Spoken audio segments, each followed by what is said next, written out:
La Asamblea escuchará un discurso del primer ministro de la República Islámica de Pakistán, Su Excelencia Imran Khan. Pido protocolo que acompañe a Su Excelencia. Tengo el gran placer de dar la bienvenida al señor primer ministro de la República Islámica de Pakistán, a quien invito a dirigirse a la Asamblea General.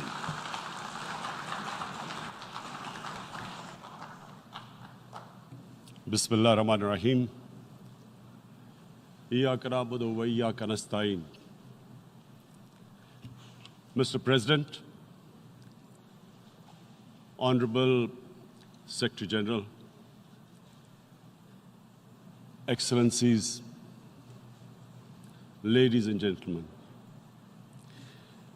I feel honored today to represent my country at this forum of world leaders, where we have a chance to discuss problems that the world is facing.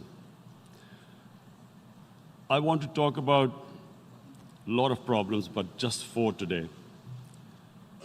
And I especially came to this forum despite a difficult time in my country, facing challenges. I would not have come, but because I feel that there are some very urgent problems which the world must address. So first of all, I start with climate change. So many leaders have talked about climate change. But Mr. President, I feel that there is a lack of seriousness. Perhaps world leaders some of the leaders who can do a lot, do not realize the urgency of the situation. We have a lot of ideas, but as someone said, ideas without funding is mere hallucination. Pakistan, I'll give you start with my own country. Our country is amongst the top 10 nations in the world which are most affected by climate change. We depend upon our rivers. We are mainly an agricultural country. And 80% of the water in our rivers comes from our glaciers. The glaciers, not just on the Pakistani side, even India. The 80% of the water in Ganges and the Indian rivers also comes from the glaciers, from the Himalayan glaciers, Karakoram, Hindu Kush. And these glaciers are melting at quite a rapid pace. We detected already 5,000 glacial lakes in our mountains. And if this keeps going, if nothing is done, we are scared that humans are facing a huge catastrophe. In my country, when my party came to power in the province of KP, we planted 1 billion trees in 5 years. Now we've set ourselves a target of 10 billion trees in Pakistan. Idea being to counter the effects of global warming. But one country cannot do anything. This has to be a combined effort of the world. My optimism comes from the fact that humans, the Almighty has endowed humans with great powers. We can do anything, provided our survival instinct is stirred up. And this is really what I hope that the United Nations will take a lead in this. There must be more emphasis. Richer countries must be pushed. Countries that are responsible for, mainly are responsible for greenhouse gas emissions. They must be pushed because our country contributes minuscule amount to greenhouse gases. So I feel that the United Nations must take leadership in this. My second issue for me right now is even more critical. Mr. President, every year, billions of dollars leave the poorer countries and go towards rich countries. Billions of dollars siphoned off by the ruling elites of the developing world. And they find their way into Western bank accounts, offshore accounts, tax havens, expensive properties hidden behind companies bought in Western capitals. Mr. President, this is devastating the developing world. This is causing more poverty, deaths. It's impoverishing the developing world. The difference between rich and poor countries is growing because of this. Money laundering, which happens because money leaves the poorer countries into rich countries, is not treated the same as, for instance, money from drugs or terror financing. The seriousness which terror financing and money from drugs, the way it is treated, it's not the same. The way the poor countries are being plundered by their elites. It's not happening. In my country, when I took charge of our government a year back, in the 10 years preceding that, our total debt went up 4 times. The debt we had accumulated in 60 years, just in 10 years, it went up 4 times. As a result, the total revenue we collected in 1 year, half of it went into debt servicing. How are we going to spend money on our human beings, 220 million people, when half the money is going into debt servicing? Because our country was plundered by the elites, the ruling elite. And easily they could get the money out. And when, Mr. President, we located properties in Western capitals bought by this money through corruption and money laundering, located the properties of these corrupt leaders, we find it so difficult to retrieve it. That money, if we retrieved that money, we could spend on our human beings. But it's so difficult. The laws protecting these criminals. We do not have the sort of money to have expensive lawyers and spend millions and millions of dollars. We need help from the rich countries. And Mr. President, it's critical. The rich countries must show political will. They cannot allow this to happen. How can the poor countries spend money on human development, which the United Nations asks, SDG? How are we going to do it when this money can easily leave our countries? So, unless the rich countries intend to build walls to stop economic refugees coming as we see right now, they must take action. They must take action now. It must be a deterrent. Corrupt ruling elites should not be able to take money out easily and park it into foreign bank accounts and into these properties abroad. And I never understand why. Why do we have these tax havens? Why is this allowed? Why shouldn't rich people pay taxes? Why is it legal to have these tax havens where you have these secret accounts? Because, world is changing. The population of the world is growing. Sooner or later, you're going to have a crisis if the poor get poorer and the rich get richer. There is going to be a crisis sooner or later. So this is my second point. I hope that the United Nations takes a lead in this. It involves the IMF, the World Bank, Asian Development Bank. They must find a way of stopping this plunder of the developing world. My third point is Islamophobia. There are 1.3 billion Muslims in this world.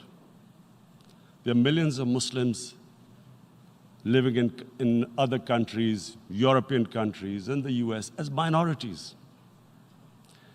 Islamophobia since 9/11 has grown at a pace where it is alarming. Human communities live together. There should be understanding amongst them. But Islamophobia is creating a division. Muslim women wearing hijab, it's become an issue. It's become an issue in some countries. Hijab is some sort of a weapon. A woman can take off her clothes in countries, but she can't put on more clothes. How is this happening? Because of Islamophobia. And how did this Islamophobia start? After 9/11. And why did it start?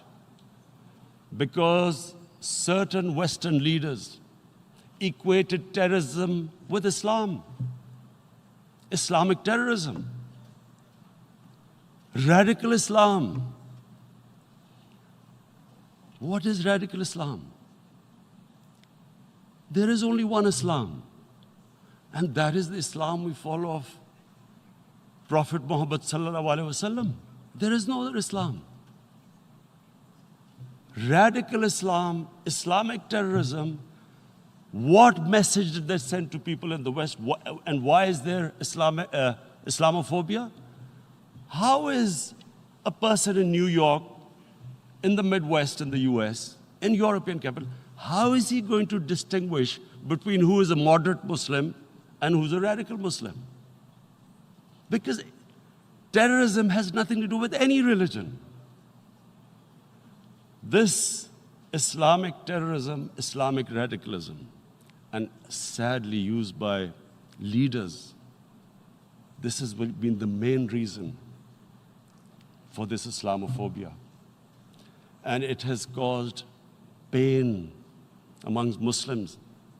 We in Muslim countries watch this Islamophobia traveling abroad, and it's getting worse.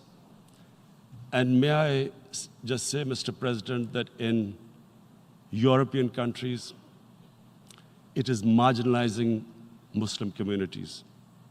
And we all know that marginalization leads to radicalization. Some of the people who ended up as militants in Syria and other places were from marginalized Muslim communities.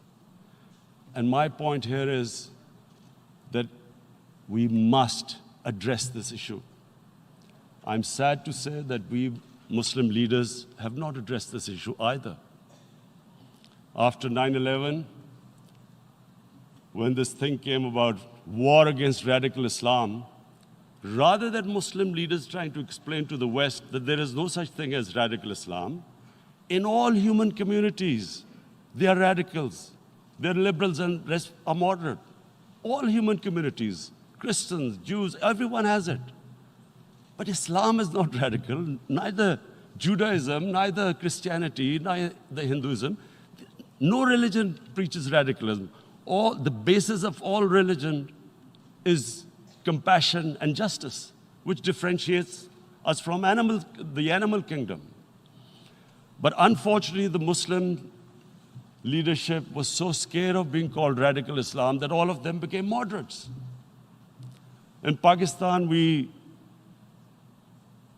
were in the eye of the storm, and our government coined a phrase called enlightened moderation. No one knows what it meant, but everyone started putting on Western suits that they were moderates, started speaking. Even those who didn't know English would speak English because they were moderates. No one had a clue what it was, because we, in the Muslim world, did not explain to the West that there is no such thing as radical Islam. One of the reasons why after 9/11, Islam was supposed to be equated with terrorism was suicide attacks. Because the 9/11 bombers did a suicide attack, all sorts of theories came up that the Muslims are involved in suicide attacks because they will get virgin in heavens. Some came up with, what about women, suicide attackers? So this bizarre thing happened. No one explained. Suicide attacks and Islam were equated. No one did research that before 9/11, the majority of suicide attacks in the world were by Tamil Tigers, who were Hindus. No one blamed Hinduism, and quite rightly. What has Hinduism got to do with what desperate people were doing in Sri Lanka? We all know we've seen films about Japanese kamikaze pilots at the end of the Second World War doing suicide attacks. No one blamed the religion. But here we were trying to prove we were moderates and not explaining to the West. But the most important thing I wanted to say here today, in explaining this Islamophobia, Mr. President, and I feel it's very important because I've spent, because of I played professional sport in England, I spent a lot of time there, so I know how the Western mind works and how West views religion. So where the misunderstanding about Islam came. And one of the reasons it caused Islamophobia. That was, in 1989, this book was published, maligning, insulting, ridiculing our Prophet Muhammad sallallahu alaihi wasallam. And there was a reaction in the Muslim world. The West couldn't understand what was the problem. Because in the West, because I have spent so much time in the West, religion is perceived completely differently. They don't look upon religion like we do. And so, Islam was supposed to be an intolerant religion. It was against freedom of expression. And Islam took a real beating 30 years ago. I still remember it became a watershed. And every 2 or 3 years, someone would malign our Prophet, peace be upon him. There would be a reaction by the Muslims. And again, it was Islam, an intolerant religion. Again, this time, I blame a certain section of the people in the West who deliberately provoked this, knowing the impact it would have.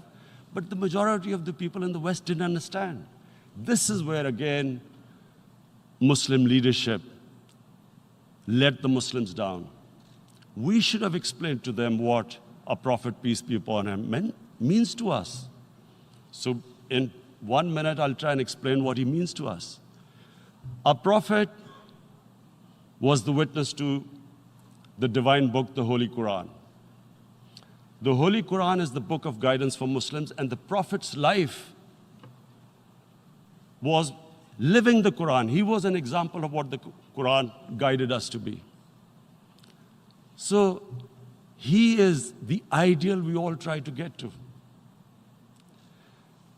The Prophet created the state of Medina, the first state in Islam. That state was the basis of a Muslim civilization which became the predominant civilization for the next 700 years. And what was that state? I hear such strange things about Islam, that it is against women, it's against minorities. The first state of Islam in Medina, it was the first time a welfare state was set up. The state took responsibility of the weak, widows, orphans, poor people, handicapped. It taxed the rich, spent the money on the poor. The state announced that all human beings are children of Adam, hence equal, whatever the color of their skin. The state announced, the Prophet announced that, and slavery, the whole system depended on slavery as it did for many years in the Western societies. The Prophet said that one of the greatest deeds is to free a slave. But because the society depended on slavery, he said, but if you have to, treat them as an equal member of the family. And as a result, something happened in a Muslim world which hasn't happened in any other civilization. Slave dynasties appeared. Slaves became kings. The Mamluks, slaves who ruled Egypt. In India, there were slave dynasties. And then, with minorities, again, you hear that Islam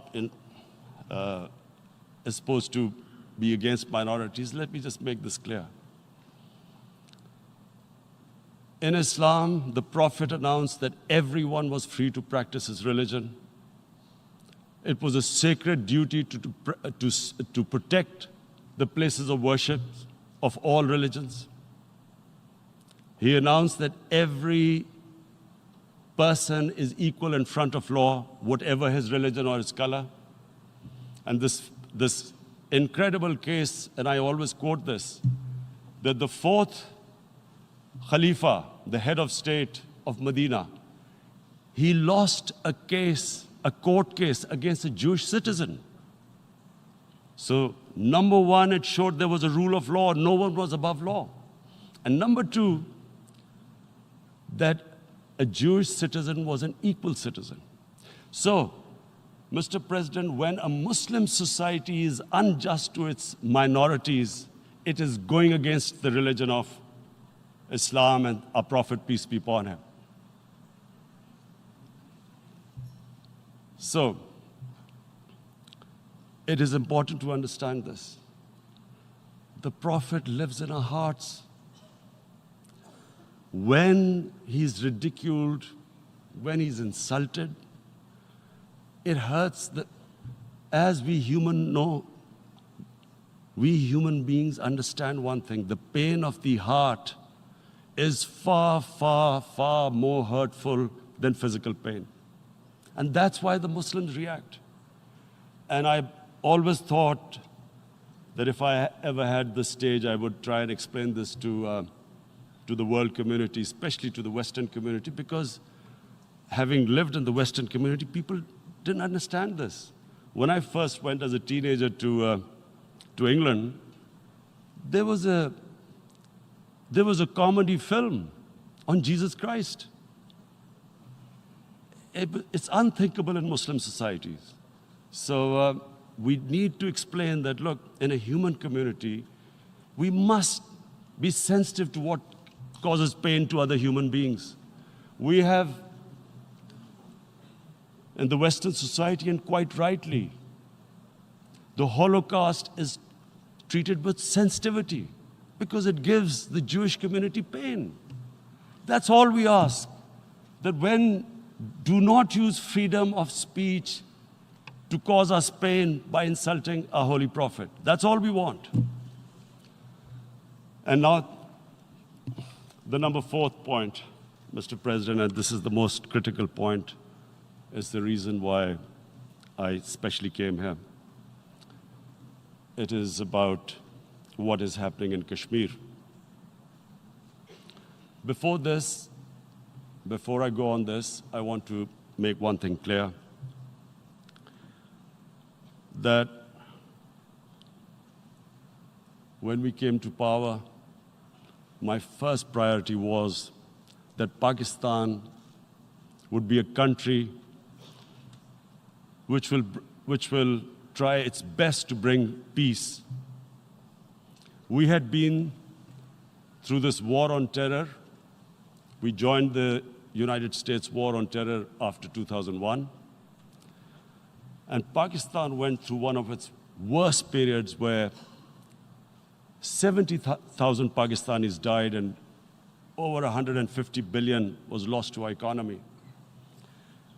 And Mr. President, I opposed the war because in the 80s, Pakistan had joined the Western countries in what was the freedom struggle then in Afghanistan against the Soviets. And it was funded by the Western countries. These Mujahideen groups, which were treated in guerrilla warfare,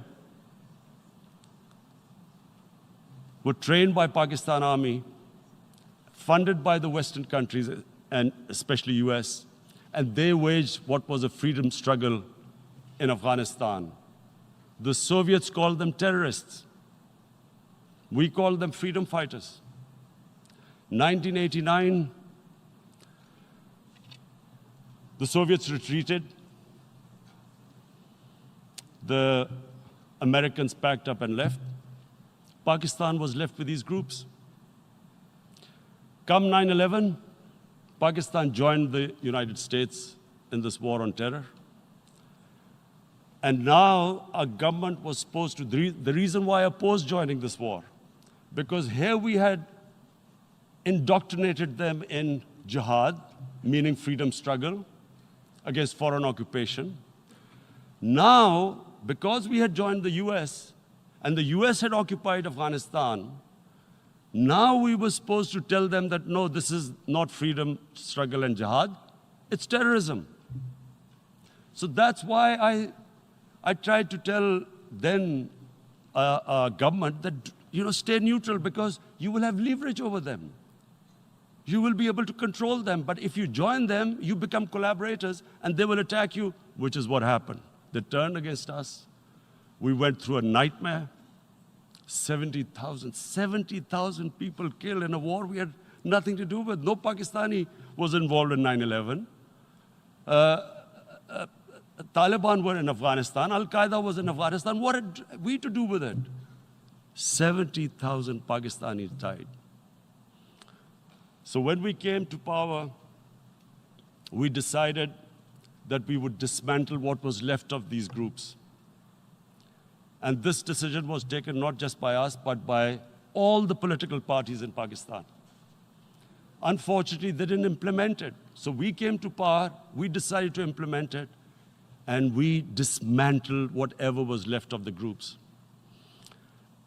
And I know that India keeps accusing us that there are these groups there. I would like the United Nations to send observers, see for themselves what we've done. No Pakistani government would have dared to do this because it would have created strife. But we decided that there would be no militant organizations in Pakistan.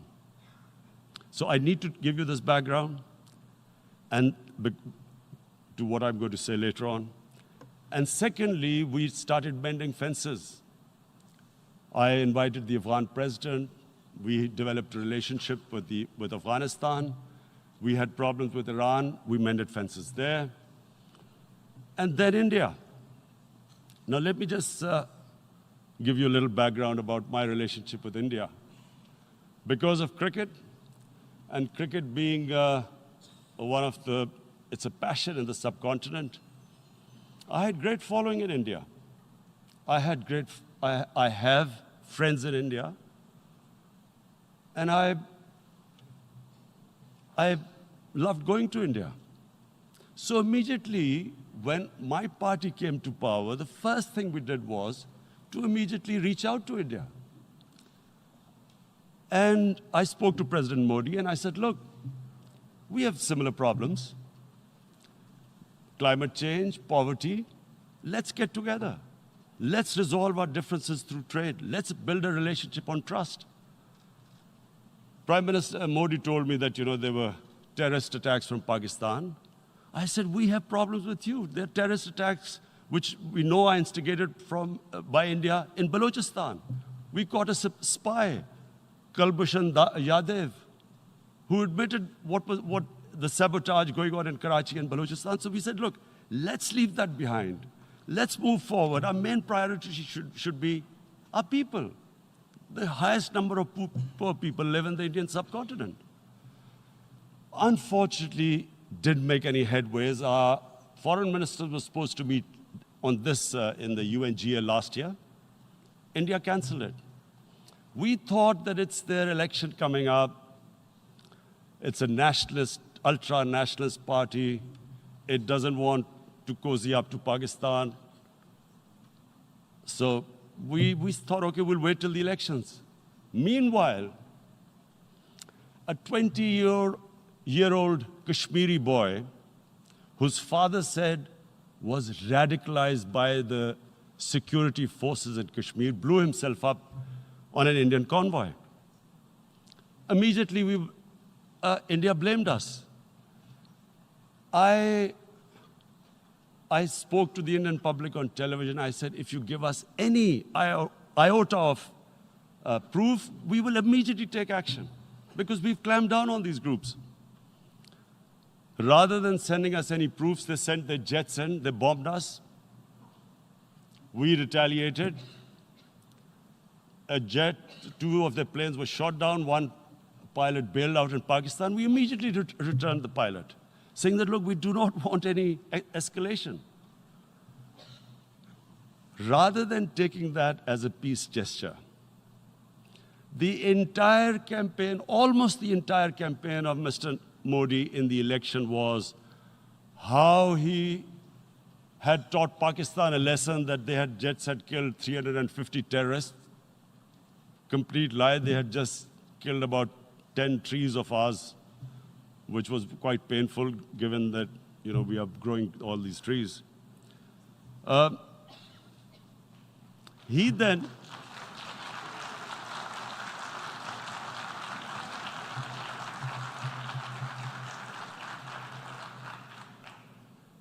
the election campaign, Mr. Modi used words like, this is just a trailer, the movie is about to start.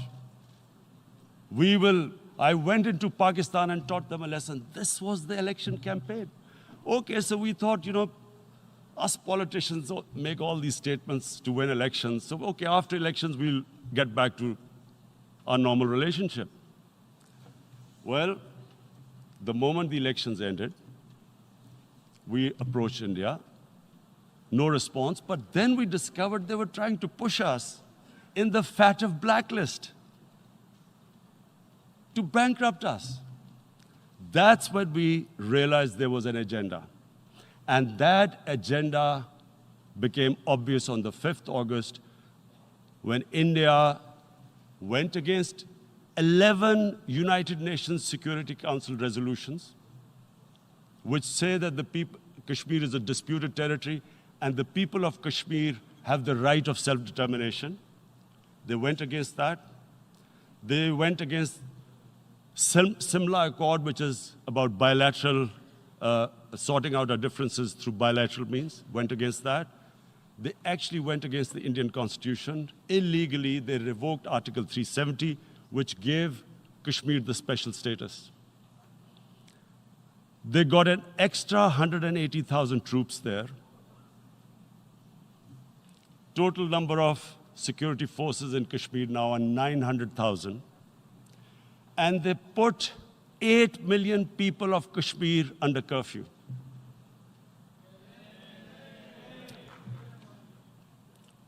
Mr. President, now I just briefly want to make the people understand, how can anyone do something like this? And for that, I have to explain to you what is RSS. RSS, Mr. Narendra Modi is a life member of RSS.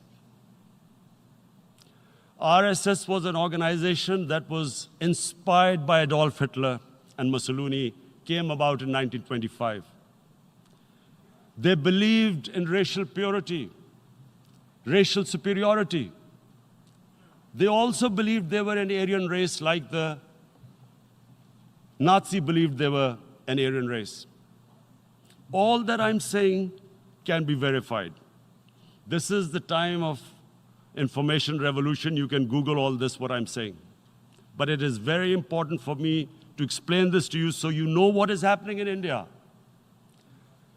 This RSS believed in the ethnic cleansing of Muslims from India.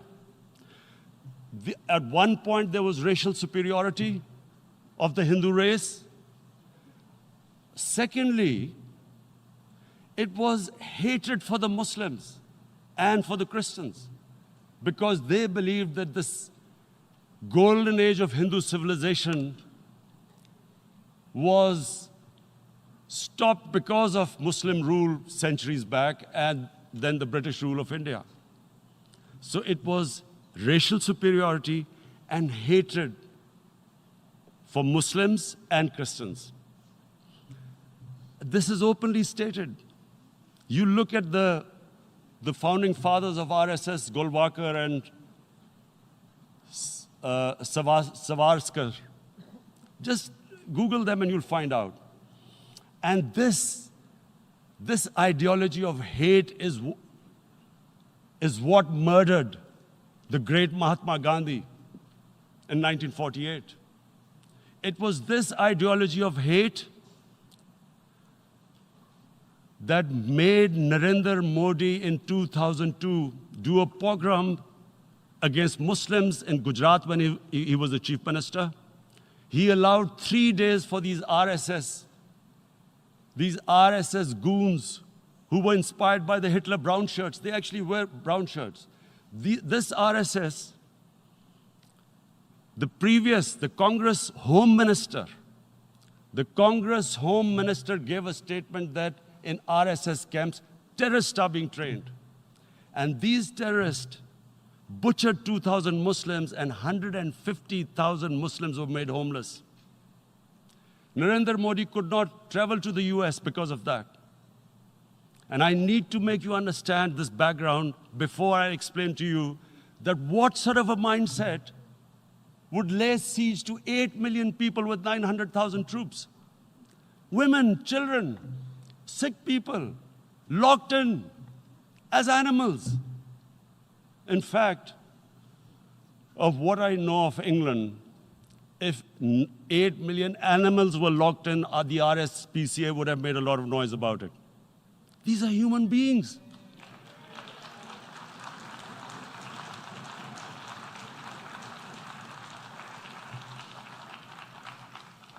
And Mr. President, what comes with racial superiority, these illusions of Aryan superior race, is arrogance. The two go together. And it's arrogance that makes people make mistakes and do stupid things. Cruel things like what Narendra Modi has done. It's sheer arrogance. And it's arrogance that has blinded him from the fact that what is going to happen when the curfew is lifted? Has he thought about it? This hasn't been thought through. What is he going to do when he lifts the curfew? Does he think that people of Kashmir will quietly accept the status quo because India has changed the constitution and taken away the special status? They'll accept that? Mr. President, 100,000 Kashmiris have died in the past 30 years because they were denied the right given by the United Nations, the right for self-determination. 100,000 have died and 11,000 women have been raped. There are 2 United Nations human rights reports on this. The world hasn't done anything because India is a huge market, 1.2 billion people. Sadly, the material prevails over the human. But this has serious consequences. Again, I repeat, that's why I'm here. Look, what is going to happen when the curfew is lifted will be a bloodbath. The people will come out. There are 900,000 troops there. They haven't come to, as Narendra Modi says, he's done this for prosperity of Kashmir. This is supposed to be for the development. These 900,000 troops, what are they going to do when they come out? There'll be a bloodbath. Has he thought it through what happens then? Mr. President, has anyone thought that what happens when there is a bloodbath? What do you think the impact will have on people of Kashmir? What do you think they will think? The way they have been boxed in their houses, treated like worse than animals, no rights. Thousands of all the political leadership has been arrested, taken out of Kashmir.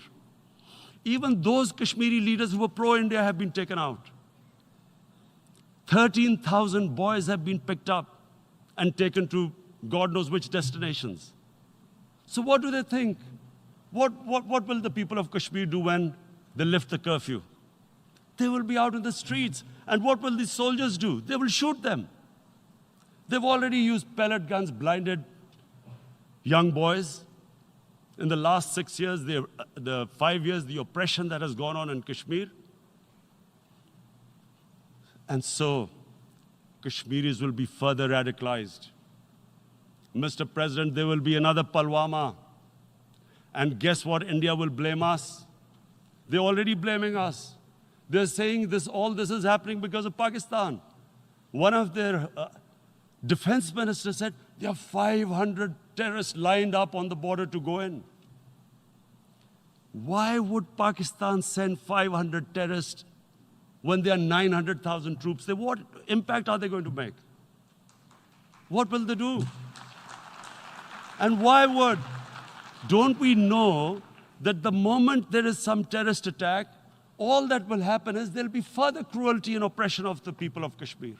We will just give the 900,000 troops to further crush the people of Kashmir.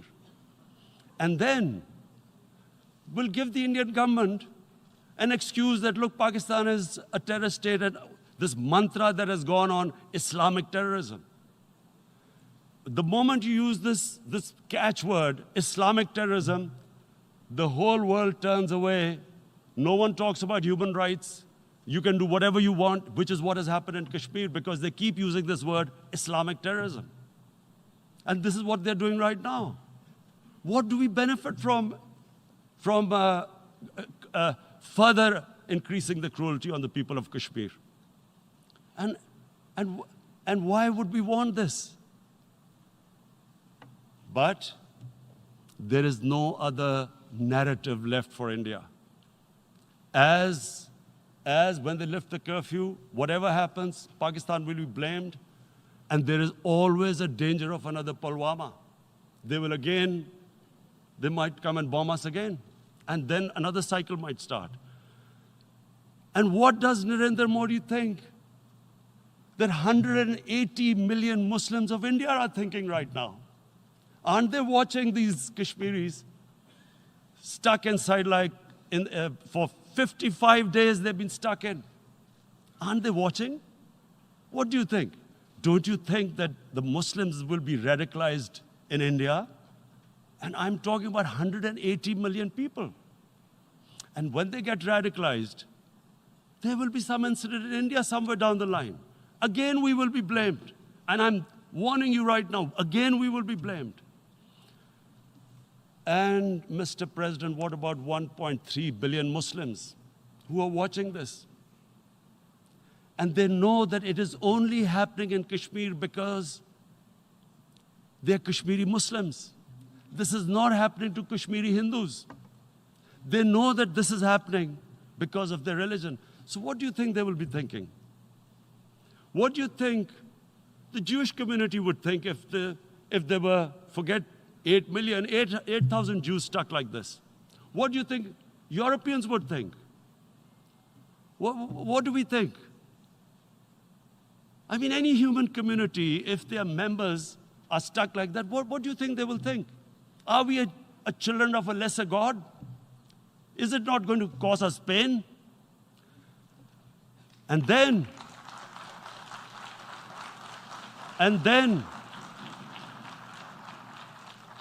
I'll tell you what will happen. People will, in the 1.3 billion Muslims, someone will pick up arms. I know we've been brought up with films, Western films. This good, decent guy doesn't get justice. he decides to pick up a gun and start seeking justice. There was a film made in New York, famous film called Death Wish. This guy gets mugged by and his family, his wife gets killed or something. He can't get justice. He picks up a gun and he goes around shooting muggers. And the whole cinema cheers him on. So what do you think the Muslims are thinking right now? If there is a bloodbath, there will be Muslims becoming radicals, not because of Islam, but because of what they will see, that there's no justice when it comes to Muslims. There were Rohingya Muslims, Myanmar, who are, God knows, almost 1 million people out, ethnic cleansing. What was the response of the world community? So what do you think will be the response of 1.3 billion Muslims? I picture myself. I'm in Kashmir. I've been locked up for 55 days. I have heard about, and there are rapes, Indian Army going into homes, soldiers. Would I want to live this humiliation? Would I want to live like that? I would pick up a gun. You're forcing people. You are forcing people into radicalization. When people lose the will to live, what is there to live for? And this is what, if you can do this to human beings, you are actually radicalizing people. And so, Mr. President, I want to repeat here, this is one of the most critical times. There will be a reaction to this. Pakistan will be blamed. 2 nuclear-armed countries will come face to face like we came in February. And before we head in that direction, the United Nations has a responsibility. This is why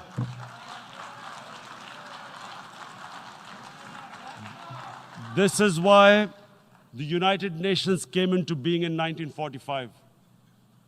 You were supposed to stop this happening. I feel we are back to 1939, Munich. Czechoslovakia has been taken, annexed. What is the world community going to do? Is it going to appease a market of 1.2 billion, or is it going to stand up for justice and humanity?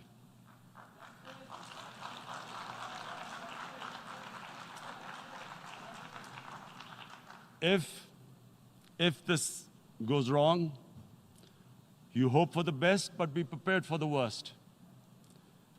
If a conventional war starts between the 2 countries, Mr. President, if a conventional war starts, and anything could happen, but supposing a country 7 times smaller than its neighbor is faced with the choice, either you surrender or you fight for your freedom till death, what will we do?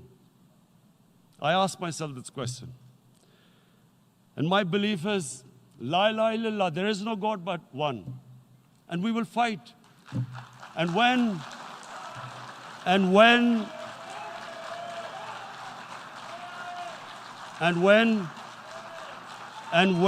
a nuclear-armed country fights to the end, it will have consequences far beyond the borders. It will have consequences for the world, which is why I repeat I'm here. Because I'm warning you, it's not a threat. It's a fair worry that where are we headed? And I've come here to tell the UN, you've got to, this is a test for the United Nations. You are the one who guaranteed the people of Kashmir the right of self-determination. They are suffering because of that. And this is the time.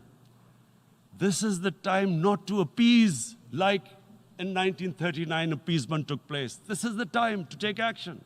And number 1 action must be that India must lift this inhuman curfew, which has lasted for 55 days. It must free all political prisoners.